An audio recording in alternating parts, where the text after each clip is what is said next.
ദേശീയപാത 85-ന്റെ ഭാഗമായ നേര്യമംഗലം വനമേഖലയിലെ മരം മുറിക്കാൻ വനംവകുപ്പ് തയ്യാറാകാത്തതിൽ വിമർശനവുമായി എം.പി. അഡ്വക്കേറ്റ് ഡീൻ കുര്യാക്കോസ്. ആളുകൾ ജീവൻ വെച്ച് വനംവകുപ്പ് പന്താടുകയാണെന്ന് എം.പി. കുറ്റപ്പെടുത്തി. വനംവകുപ്പിന്റെ ഇപ്പോഴത്തെ നിലപാട് ജനങ്ങൾക്കെതിരാണെന്നും എം.പി. അടിമാലിയിൽ പറഞ്ഞു.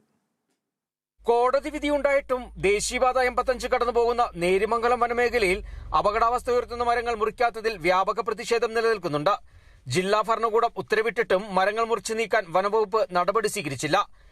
ഇതിനു പിന്നാലെ മരങ്ങൾ മുറിച്ചു നീക്കി അപകടാവസ്ഥ ഒഴിവാക്കണമെന്ന നിർദ്ദേശം കോടതിയുടെ ഭാഗത്തു നിന്നുമുണ്ടായി. എന്നിട്ടും വനംവകുപ്പ് അനങ്ങാപ്പാറ നയം സ്വീകരിക്കുന്നത് കൊണ്ടാണ് പ്രതിഷേധമുയർന്നിട്ടുള്ളത്. ഈ സാഹചര്യത്തിലാണ് വിഷയത്തിൽ എം.പി. അഡ്വക്കേറ്റ് ഡീൻ കുര്യാക്കോസിന്റെ പ്രതികരണം ഉണ്ടായിട്ടുള്ളത്. ആളുകളുടെ ജീവൻ വെച്ച് വനംവകുപ്പ് പന്താടുകയാണെന്നും എം.പി. കുറ്റപ്പെടുത്തി. ഇവിടെ ഏറെ ദൗർഭാഗ്യകരമായ ഒരു സാഹചര്യം. നാഷണൽ ഹൈവേയുടെ ഇരുവശങ്ങളിലും സ്ഥിതി ചെയ്യുന്ന മരങ്ങൾ, അപകട അവസ്ഥയിലുള്ള മരങ്ങൾ അങ്ങേയറ്റം ഭീതി ജനിപ്പിക്കുകയാണ്.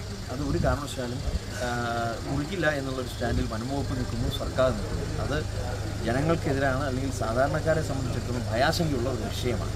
ജീവൻ വെച്ച് പന്താടുന്ന ഒരു സ്ഥിതിയാണ് അക്കാര്യത്തിൽ. അതുകൊണ്ട് ബഹുമാനപ്പെട്ട കളക്ടറും കോടതിയും ഉൾപ്പെടെയുള്ളവർ ഇക്കാര്യത്തിൽ ആ മരം മുറിച്ചു മാറ്റണമെന്ന് പറഞ്ഞിട്ടും അതിന് തടസ്സം നിൽക്കുന്ന വിധത്തിലേക്ക് കാര്യങ്ങൾ വരുന്നത് അങ്ങേയറ്റം അസാധ്യമല്ല.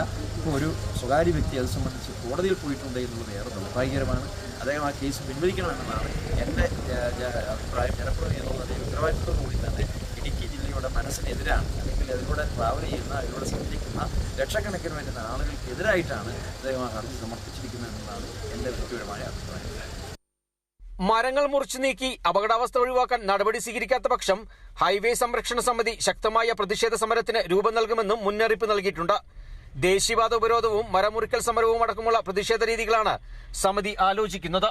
Bineesh Antony, Kerala vision news, Idukki.